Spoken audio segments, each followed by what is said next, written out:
आप सभी का स्वागत है एक ऐसे चैनल पे जहां आप ऐसे लोगों से मिलोगे जो आपको जिंदगी जीने का नया नजरिया देंगे।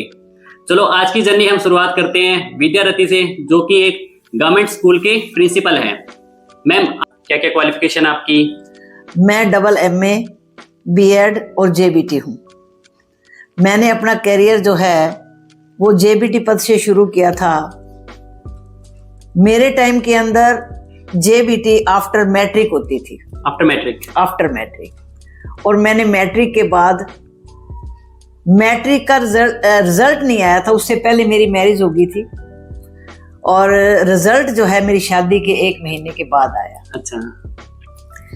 क्योंकि मैं पढ़ने में थोड़ा अच्छी थी तो अपने स्कूल के अंदर फतेहाबाद जिले में पूरे में मेरा 4था नंबर था मैट्रिक के अंदर। Okay ma'am. और मेरी मैट्रिक जो है पंजाब यूनिवर्सिटी से है, ना कि बोर्ड, क्योंकि हरियाणा बोर्ड उस समय था नहीं। अच्छा। हरियाणा बना है 1 नवंबर 1966 में और मेरी मैट्रिक जो थी वो मार्च 1966 में क्लियर हो गई थी। जब मेरा रिजल्ट आया तो मैं बड़ी टॉपर थी और मम्मी पापा ने शादी कर दी थी, बट मैं रूठ के बैठ गई कि मैंने आगे पढ़ना है, BA पढ़नी है, कॉलेज जाना है। तो मेरे ब्रदर, उस समय फतेहाबाद में कॉलेज नहीं था, मेरा ब्रदर जो था वो बड़ा मेरे से, वो हिसार कॉलेज में पढ़ते थे। जैसे वो आए तो मैं रूठी हुई थी, मैंने खाना बंद कर रखा था। मैं कहा मैं खाना नहीं खाऊंगी जब तक आप मुझे ये नहीं कहोगे कि हम BA करवाएंगे। जैसे मेरे ब्रदर आए तो वो कहने लगे तेरी शादी हो गई है, तेरे ससुर से पूछना पड़ेगा। मैंने कहा मुझे नहीं पता कौन ससुर होते हैं, तेरे हस्बैंड से पूछना पड़ेगा, मुझे नहीं पता कौन हस्बैंड होते हैं। मैंने कहा तूने वायदा किया था मुझे कि तेरे को BA करवाऊंगा, मुझे BA करवा। और अगले दिन मेरे ब्रदर जो थे वो मेरे ससुर के पास गए, कहने लगे जी रोटी नहीं खा रही मेरी सिस्टर और कहती मुझे BA करवाओ। मेरे ससुर कहने लगे बेटा रोटी वो क्या ना कॉलेज तो रहने दो, ज्यादा जिद करती इसको JBT करवा दो। अच्छा। तो इस प्रकार से मेरा JBT में एडमिशन हो गया। आपकी मैरिज किस एज में हुई थी मैम? मैं 16-17 साल की थी। उस टाइम पे बहुत जल्दी मतलब मैरिज? हाँ, जल्दी मैरिज कर देते थे। फिर हमारे यहाँ मुकलावा रखते थे 2-3 साल का। अच्छा। 2 साल 3 साल का, जैसे 10 साल की एज में शादी कर दी, एंगेजमेंट टाइप ना शादी कर दी 10 में, ठीक है। तो फिर 5 साल के बाद मुकलावा। अच्छा। 6 साल के बाद मुकलावा। अच्छा। हाँ, ऐसे होता था हमारे टाइम के अंदर। ठीक मैम। तो मैम जैसे आपका स्टार्टिंग से क्या सपना था, अभी मेरे को ये करना है लाइफ में, या फिर शुरू से टीचिंग लाइन का था आपके? ऐसा है कि हमारे यहाँ समाज में पढ़ाई को ज्यादा महत्व देते नहीं थे, बट मैं पढ़ाई को बहुत बड़ी चीज मानती थी, एक हथियार मानती थी जो आदमियों को बहुत ऊंचाई तक लेके जा सकता है और दुनिया में अपना नाम कमा सकता है। तो मैंने ये माइंड में एक टारगेट रखा। मैं सेटिस्फाइड नहीं हुई कभी भी। मुझे 6ठी क्लास में पहले उठा दिया। अच्छा। 6th में थी तो मेरे को उठा दिया, कहते बस भाई खत लिखने के लायक हो गई, अब क्या जरूरत आगे पढ़ने की, हमने कौन सी नौकरी करनी है। बिल्कुल। मैं रूठ के चली गई अपने ताया जी के घर और मेरे ताया जी ने मेरे पिताजी को बुलाया, कहते भाई तू 2 साल और पढ़ा दे, 8वीं करवा दे। तो उन्होंने जी मेरे को जी 7वीं में दाखिल करवा दिया, 8वीं के बाद फिर हटा दिया। बट मैं 8वीं में फर्स्ट डिवीजन में पास हुई और मुझे सिलाई सेंटर में डाल दिया। मैंने सिलाई सीखी और सिलाई सीखने के बाद साथ साथ मेरे फादर MC थे। मैं प्रेसिडेंट के घर पहुंच जाती, अंकल जी प्लीज मेरे डैडी को समझाओ मुझे 10वीं करवा दो। एक रिटायर मास्टर होते थे हमारे पुराने, उनके घर चली जाती, प्लीज मास्टर जी मेरे डैडी को समझाओ भाई मेरे को 10वीं करवा दें।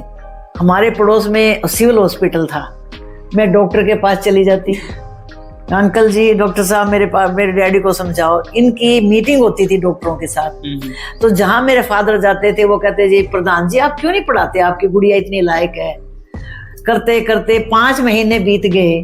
5 महीने के बाद मेरे फादर ने गुस्से में आके कहा जा इसको वहां स्कूल में भेज दे। 5 महीने के बाद 9वीं में मेरे को दाखिला दिया और 10वीं में मेरा स्कॉलरशिप आया मैट्रिक में। पंजाब यूनिवर्सिटी से मैंने अच्छा, अपने फतेहाबाद के अंदर मेरा 4था नंबर था। That's great ma'am. हाँ, तो उसके बाद जो है फिर शादी मेरी पहले कर दी। BEd JBT मैंने बाद में की। अच्छा, जेबीटी बाद, जेबीटी कितने टाइम बाद की? बस जैसे रिजल्ट आया तो 2 साल मेरी माँ ने कह दिया था कि भी हम 2 साल नहीं भेजेंगे। हाँ। तो 2 साल में मेरी जेबीटी हो गई। जेबीटी। और फर्स्ट अपॉइंटमेंट मेरी ससुराल में जाके मैं सीधी नौकरी लग के ही गई थी। ठीक है मैम। फिर जेबीटी की आपने, उसके बाद आपकी जॉब लगी थी। हाँ जी। फिर उसके बाद आपके प्रिंसिपल का मतलब जो पहुंचना वो कैसे हुआ? वो सफर एक लंबा सफर है। जेबीटी पोस्ट पे मैं लगी गई थी। उसके बाद मेरी 71 में एक बेटी हुई, 72 में मेरी दूसरी बेटी हो गई। तो मैंने ये सोचा कि अगर मैं संतुष्ट होके बैठ गई तो मैं तरक्की नहीं कर पाऊंगी। बिल्कुल। मैंने दूसरी बेटी मेरी समझो लास्ट में 72 के 73 में मानो, और 74 से मैंने फिर पढ़ना शुरू कर दिया। 74 से लेके 80 तक 6 साल में 7 साल बनते हैं। हाँ। 7 साल में मैंने 6 क्लासें पास की। 1 साल मेरा बेटा हुआ था, मार्च का जन्म था। हाँ। वो मैंने एडमिशन मतलब फॉर्म नहीं भरा था। तो मैं हंसती थी कि मैंने 7 साल में 7 सर्टिफिकेट लिए। तो मेरी एमए जो है वो 1980 में, 74 के बाद 1980 तक मेरी एमए हो गई। 1980 तक आपकी एज रही होगी लगभग। अब ये देखिए कि मैं 49 का मेरा बर्थ था। 49 का था तो 31। हाँ, देख लो कितने साल की। 31 ईयर्स में आपने एमए की। मैंने एमए कर ली थी, लेकिन एमए के बाद भी मैं संतुष्ट नहीं थी, क्योंकि बीएड मेरी थी नहीं। हाँ। और बीएड के बिना मेरी प्रमोशन नहीं हो सकती थी। बिल्कुल। और बीएड उस समय ऐसे नहीं थी जैसे अब ये खेतों में गलियों में। बिल्कुल, अब तो हर बच्चा। उस समय 9 महीने की छुट्टी लेके ना तो रेगुलर बीएड करनी पड़ती थी। अच्छा। और मेरे पास 4 बच्चे थे, मैं 4 बच्चों को छोड़ के बीएड नहीं कर सकती थी।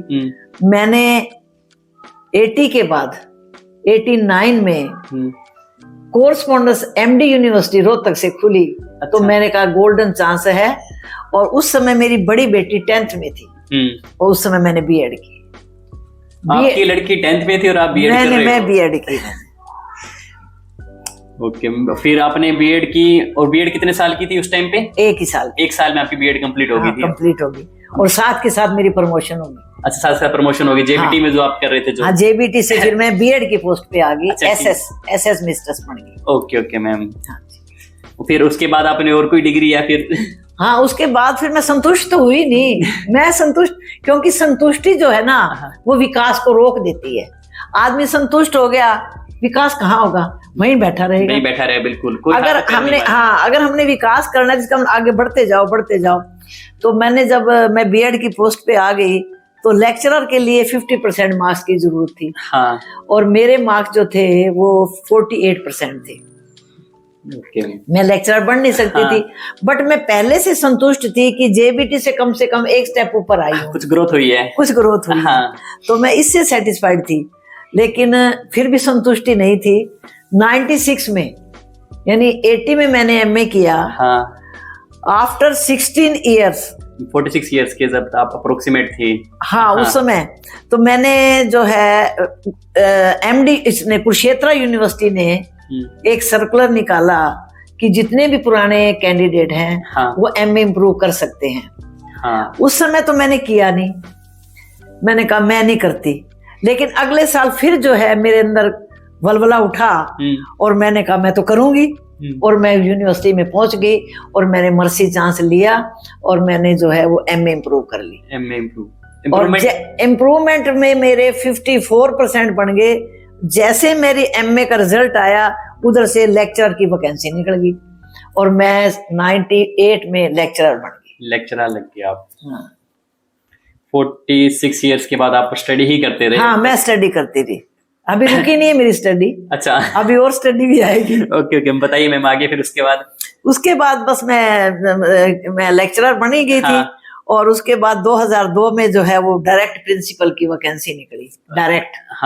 डायरेक्ट में क्या होता है कि अगर 55 इयर्स की एज हो जाए तो हम अप्लाई नहीं कर सकते।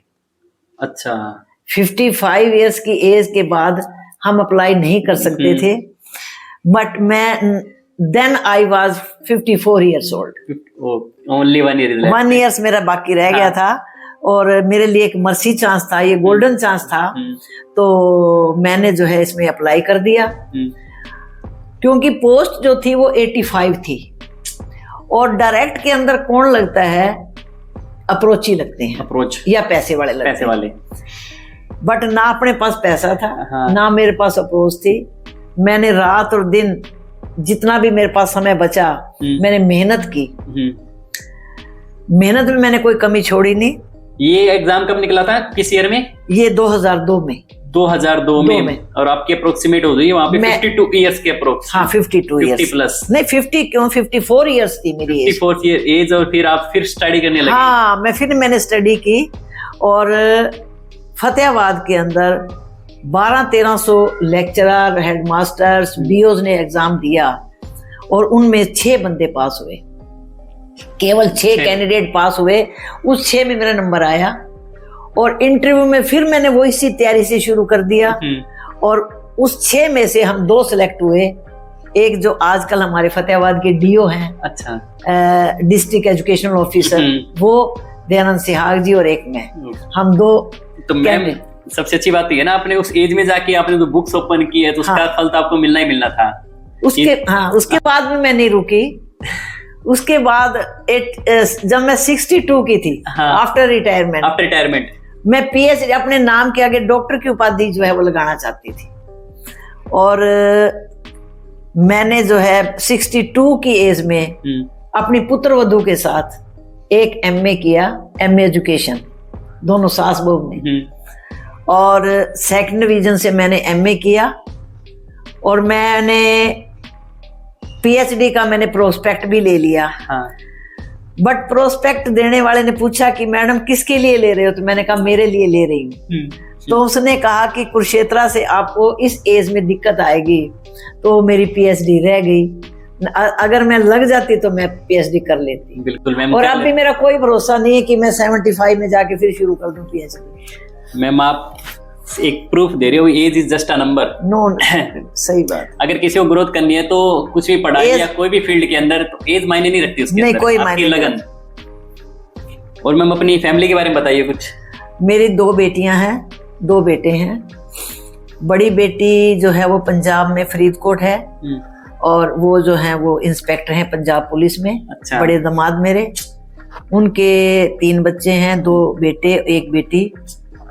बेटा जो है वो बीटेक है, दोता मेरा, और दोती जो है वो एमएससी मैथ है और अभी उसकी शादी की है और वो अभी मैथ मिस्टर जो है वो सिलेक्ट हो गई है। घर पे मैम आपके वैसे ही आप इंस्पिरेशन हो, तो बाहर किसी को जाने नहीं पड़ता, आपके बच्चे वैसे ही प्रेरणा लेते हैं आपसे। बच्चों को बिल्कुल मैं बच्चों को खूब मोटिवेट करती हूँ। अपने ही नहीं, मैं अड़ोसी पड़ोसी जहाँ भी मैं जाती हूँ मेरा एक लक्ष्य होता है। किसी के घर भी मैं जाती हूँ ना तो मैं पूछती हूँ बेटा इधर आओ, क्या करते हो, क्या बनना चाहते हो? तो मैं उसको मोटिवेट भी करती हूँ कि देखो मैंने इस एज में ऐसे ऐसे ऐसे किया। तो आपने बेटे रुकना नहीं है, थकना नहीं है, तो वो आगे ही बढ़ते रहना है। तो आपको मंजिल जो है बहुत करीब से मिलेगी, बहुत बढ़िया मंजिल मिलेगी आपको। मैं अपने भी इतना कॉन्फिडेंस था कि अगर मैं कर रही हूँ तो मेरे को जरूर मिलेगा। एक मन में डर तो रहता है मैम, इस एज में जाके इतनी मैं मेहनत कर रही हूँ, अगर ना मिले तो फिर कितना बुरा लगता है। नहीं डर तो नहीं लगता था मुझे। अच्छा। मुझे कॉन्फिडेंस था। मैं अंदर से मतलब मैं कॉन्फिडेंट थी कि भाई हाँ मैं पास हो जाऊंगी, मुझे कोई मतलब दिक्कत नहीं आएगी। थोड़ी दिक्कत ये होती थी, कई बार मैं भूल तो जाती थी इस एज में, लेकिन मेरे को पॉइंट याद आते ही फिर मेरे को पॉइंट याद आ गया तो मैं डिटेल कर देती थी। ओके। एक मैम आप अपनी लाइफ का कोई सबसे दुख वाला पल आपको कोई लग रहा हो जिस टाइम पे आपका किसी ने साथ ना दिया और आप सबसे ज्यादा डाउन फील कर रहे हो में? नहीं, ऐसा है कि देखो मेरी बात सुनो, डाउनफॉल तो मेरी जिंदगी में बहुत आए, बहुत ऐसे चांसेस थे, ऐसे मौके आए, बड़ी निराशा हुई। बट मेरी फैमिली जो है ना बड़ी मिलनसार है, मेरे मायके की फैमिली, और मेरे इनलाज भी बड़े अच्छे हैं। मतलब मैं टूट चुकी थी लेकिन उन्होंने मुझे टूटने नहीं दिया। उन्होंने मुझे इतना सहारा दिया क्योंकि थोड़े मेरे हस्बैंड जो थे वो ठीक नहीं थे। अच्छा। और लेडीज के लिए पति सबसे बड़ा होता है, और पति ठीक ना हो चाहे वो इनलाज कितने अच्छे हों, पेरेंट्स कितने ही अच्छे हों, लाइफ पार्टनर तो बहुत जरूरी है। लाइफ पार्टनर के साथ तो जिंदगी व्यतीत करनी होती है। लेकिन मुझे मेरे इनलाज ने और मेरे फादर मतलब पेरेंट्स ने निराशा मेरे जीवन में आने नहीं दी। मेरी मदर इन लॉ कहती हम तेरे साथ हैं बेटा, तू क्यों चिंता करती है। तो इससे मुझे ना बड़ा हौसला मिलता था। बिल्कुल। हाँ।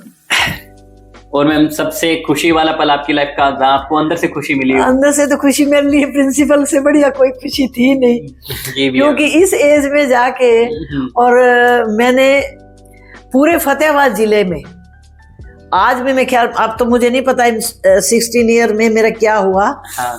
बट मैं जब प्रिंसिपल बनी उस समय फतेहाबाद जिले के अंदर डायरेक्ट प्रिंसिपल आने वाली, जेबीटी पोस्ट से डायरेक्ट प्रमोशन होके नहीं, हाँ, डायरेक्ट आने वाली पहली महिला हूं मैं फतेहाबाद डिस्ट्रिक्ट, फतेहाबाद जिले में। ये खुद में एक उपलब्धि है मैम बहुत बड़ी। Yes yes yes. जब भी मैम मैं यहाँ पे कॉलोनी में आपका मैंने नाम ही पूछा था, उन्होंने घर तक बता दिया चलो चलो घर पे छोड़ के आते हैं। मतलब सभी जानते हैं आपको पूरे फतेहाबाद में। एक मैम आजकल आप देख रहे हैं जनरेशन गैप आ रखा है काफी, मतलब जो अपने बच्चे हैं और आपकी जो जनरेशन है मैम, तो काफी उनकी सोच में मतभेद रहते हैं, तो उसका आप क्या सॉल्यूशन दे सकते हैं मैम? कैसे बच्चों को संभाले या कैसे बच्चे अपने से सेटिस्फाई होते हैं आपसे भी? ठीक बात है। देखो एज जो गैप है, एज गैप वैसे तो हर स्थिति में हर एज में होता है। हाँ। हमारे बुजुर्गों के समय में भी था, बिल्कुल, वो भी जनरेशन वो गैप और टाइप का था। हाँ। आज जो जनरेशन गैप है वो और टाइप का है। जनरेशन गैप तो होगा ही होगा, उसको कोई रोक नहीं सकता। लेकिन आज जो जनरेशन हम पाश्चात्य सभ्यता की ओर जो बढ़ रहे हैं, हाँ। ये हमारे लिए थोड़ा कठिन है। आज के जनरेशन बेटा बहू, माँ को तो माँ बाप पेरेंट्स को नहीं रखना चाहता है। हाँ। पेरेंट्स को अपने पास नहीं रखना चाहता। वो ये कहते हैं कि अपना खर्चा ले ले हमारे से, अच्छा, बट अलग रहे, हमारे अलग रहे भैया, पर इंटरफेरेंस ना हो। हाँ। जबकि पेरेंट्स की ये इच्छा होती है कि हम अपने, क्योंकि पेरेंट्स को अपने पोता पोती बहुत प्यारे लगते हैं। बिल्कुल मैम। वो मूल से, जैसे कहते हैं ना भी मूल से ब्याज ज्यादा प्यारा होता है। हाँ। वो कहने की बात तो और होती है, प्रैक्टिकल में जब वो होते हैं ना, अब इन मेरे पोता पोती कुछ हो जाता है, मेरी जान मुट्ठी, इनकी मां सो जाएगी पर मुझे नींद नहीं आएगी। बिल्कुल, बहुत ज्यादा लगाव रहता है, बहुत ज्यादा लगाव रहता है। पोता पोती जिनके साथ मतलब सबसे ज्यादा इंटरेक्शन होता है, बहुत ज्यादा इंटरेक्शन, बहुत ज्यादा होता है। और माँ बाप नहीं चाहते कि दादा दादी उनके बीच में रहे, दादा दादी उनको छोड़ना नहीं चाहते। तो ये जो कंट्रोवर्सी, ये बड़ा दुखदायक पल। बिल्कुल ऐसा नहीं होना चाहिए, क्योंकि माँ बाप से बढ़कर कुछ होता नहीं है जीवन में। माँ जिसने 9 महीने अपनी कोख में रखा, जिसने गिल्ले में खुद सोई, सूखे में बच्चे को सुलाया, और वो जब उसका, क्योंकि अंत में ही तो जरूरत होती है बेटे बहू की। जब यंग हैं और हम चलते हैं फिरते हैं तो हमें क्या दिक्कत है? हमें कब जरूरत पड़ती है? जब हमारे हाथ पांव काम करने बंद कर दे, तब सबसे ज्यादा तब हमें लगता है कि हमारी बहू हमारी सेवा करे, हमारा बेटा हमारी सेवा करे। ठीक है, नौकर मिल जाते हैं, नौकरों का जीवन और अपने बच्चों का जीवन में तो बड़ा अंतर, बहुत ज्यादा फर्क है। एक तो नौकर सेवा करे और एक खुद परिवार के बंदे सेवा कर रहे हैं, जिनसे लगाव बढ़ेगा, अच्छा लगता है दिल से। और ऐसे बहुत, मतलब ऐसे बहू या फिर जो भी ऐसे बच्चे मिलना बहुत कम मिलते हैं, बहुत कम बच्चे जो अपनी पेरेंट्स की रिस्पेक्ट करे लास्ट तक। हाँ, आज की जनरेशन मैम वही है ना मैम, थोड़ा सा गलत डायरेक्शन में जा रही है। इतना ज्यादा पेरेंट्स का कोई करता नहीं है, सोचता नहीं है, बस कोई बाहर चला जाता है, पेरेंट्स चाहे पीछे रहो, कैसे भी तो बहुत ज्यादा गलत चीज है ये आज के टाइम में। और मैम जैसे अभी जो बच्चे, अभी काफी बच्चे जो एजुकेशन लाइन में है, क्यों मैम मेरे को पता है आपकी एजुकेशन में सबसे ज्यादा रुचि रही है। तो जो बच्चे पढ़ाई कर रहे हैं मैम, जो उनके मतलब क्यों पढ़ाई करते टाइम आज के लाइफ में, जैसे कोई बंदा IIT की तैयारी करे, कोई नीट की तैयारी करे, डॉक्टर बनना चाहता है, तो उनकी लाइफ में काफी दिक्कतें आ रही है। तो वो दिक्कतें आती है तो अपने पेरेंट्स को तो बता नहीं पाते। तो क्यों पेरेंट्स से थोड़ा सा उनका इंटरेक्शन इतना अच्छा नहीं है, तो थोड़ा सा रहता है पापा को बताएं तो पापा क्या कहेंगे, वो फिर या फिर उनका रिजल्ट में वाइस फेल हो जाते हैं, तो उनका लास्ट ऑप्शन ही रहता है वी कमिट टू सुसाइड या फिर ड्रग्स वगैरह लेना स्टार्ट करते हैं, मतलब ऑप्शन नहीं हमारे पास। तो उन बच्चों के लिए आप क्या कहोगे मैम? देखिए ऐसा है, जब हमारे बच्चे पढ़ते हैं, मैं उन तमाम बच्चों से यही कहना चाहूंगी कि अगर पढ़ते समय कोई प्रॉब्लम आती है, सबसे पहले हमारा ये फर्ज बनता है बच्चों का कि हम अपने पेरेंट्स से जो है वो तालमेल रखें। अगर आपसे गलती भी हो जाए तो पेरेंट्स को बताना चाहिए, क्योंकि जब तक पेरेंट्स को पता नहीं होगा तो हमें, उनको क्या पता चलेगा मेरे बच्चे ने सुसाइड क्यों किया। और सुसाइड करना या कोई और गलत स्टेप उठाना, ड्रग्स लेना, ये कोई समस्या का हल नहीं है। बिल्कुल। तो मैं अपने तमाम नौजवानों से यही कहूंगी कि अगर इस प्रकार की कोई लाइफ में कोई दिक्कत आ जाती है तो पेरेंट्स से वो संपर्क करें, पेरेंट्स के आगे अपनी समस्या को रखें, और आगे पेरेंट्स का भी ये फर्ज है कि उनको इस ढंग से मोटिवेट करें कि बच्चा ना तो ड्रग्स ले और ना ही कोई सुसाइड करने की उसको नौबत आए, मतलब अच्छे ढंग से अपने पटड़ी पे वो चलता रहे। पेरेंट्स का क्या मतलब आप चाहते हो मतलब एक रोल रहे, बच्चों को किस तरह से रखें मतलब उनके साथ? देखो आज बच्चे जो है थोड़े से ज्यादा एडवांस हैं, बिल्कुल, और पेरेंट्स जो हैं वो चाहते हैं कि बच्चे हमारे अकॉर्डिंग चलें, तो बच्चे अपने अकॉर्डिंग नहीं चलते, हमें बच्चों के अकॉर्डिंग चलना पड़ेगा। लेकिन अगर हम उन बच्चों को अच्छे ढंग से उसको चलने का एक राह दिखाएं और ये बताएं कि अगर बेटे आप इस रास्ते पे चलोगे आपका ये फायदा है और इस पर चलोगे तो आपका ये नुकसान है, इस ढंग से अगर हम बच्चों को मोटिवेट करते हैं तो मुझे नहीं लगता कि बच्चे इस बात को ना माने। बिल्कुल मैम, एक समझाने का एक तरीका होता है भाई, कैसे बच्चों एक बना के रखनी चाहिए बच्चों के साथ हमेशा, बिल्कुल, ताकि बच्चे भी ना शर्माए कभी अपने पापा से, कोई भी गलत काम उनसे हो जाए, क्योंकि इस जनरेशन में काफी बच्चे हो जाते, गलतियां होती जरूर होती है, हर एक से गलतियां होती, भटक जाते अपने रास्ते से। तो अगर वो पेरेंट्स से अगर थोड़ा सा फ्रेंडली नेचर रहेगा ना तो आराम से अपने पापा या मम्मी को कॉल करे बता सकता है मम्मी आज ये गलती होगी, मैं कैसे क्या करूं। तो एक फ्रेंडली नेचर होना बहुत ज्यादा जरूरी है। पेरेंट्स का जो है वो पेरेंट्स ना बने, फ्रेंडली बिहेव करें अपने बच्चों से, बिल्कुल। और बच्चे जो है वो भी अपने मम्मी पापा को ये ना हवा ना समझे भी मेरा पापा है मेरे को लड़ेगा, ये है नहीं। बच्चे भी माँ बाप का आदर करें और अपनी तमाम समस्या जो है वो बड़े अच्छे ढंग से उनके आगे रखें भी पापा मेरे से ये गलती हो गई है। हाँ। तो पापा का भी ये फर्ज बनता है, मम्मी का भी ये फर्ज बनता है कि उनको अच्छे ढंग से मोटिवेट करें, ना कि उनको डांटे। मैम आपकी कोई लाइफ की रिग्रेट्स हैं? रिग्रेट्स तो मेरे को ऐसा लगता नहीं कि मेरी जिंदगी में, मैं यूं सोचती हूँ कि मैंने कोई ऐसी जिंदगी में बुरा काम किया ही नहीं। हाँ, किया ही नहीं। आपने लास्ट तक स्टडी की, आपको विश्वास है। एजुकेशन एक ऐसा वेपन था आपका, हाँ, जिससे आपने ऊंचाइयां छुई है और अपना नाम बनाया है। बिल्कुल मैम। और मैम आजकल के जो बच्चे जो स्ट्रेस ले रहे हैं सिर्फ एक एजुकेशन की वजह से, तो वो कैसे डील करें स्ट्रेस से? वो स्ट्रेस इसलिए लेते हैं कि बच्चे की कहीं रुचि और होती है, हाँ, लेकिन पेरेंट्स ये दबाव देते हैं कि नहीं MBBS तो करना ही है। बच्चे की रुचि इंजीनियर बनने की है, हाँ, पेरेंट्स कहते हैं कि MBBS डॉक्टर बने। बच्चा वकील बनना चाहता है, पेरेंट्स चाहते हैं इंजीनियर बने। हाँ। हमें अपने अनुरूप नहीं बच्चों की रुचि को भी देखना पड़ेगा कि बच्चा जो है वो क्या बनना चाहता है। और अगर बच्चा उस लाइन में जाना चाहता है तो बच्चे को हमें मना नहीं करना चाहिए। अब मेरी पोती जो है, हमने कभी जिंदगी में नहीं सोचा, मेरी पोती अब गई है BJMC में, BJMC, हाँ, bachelor of journalism mass communication में।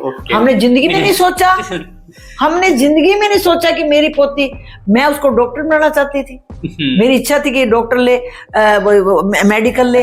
उसने आर्ट्स लिया। मैंने कहा बेटे आपने आर्ट्स क्यों लिया?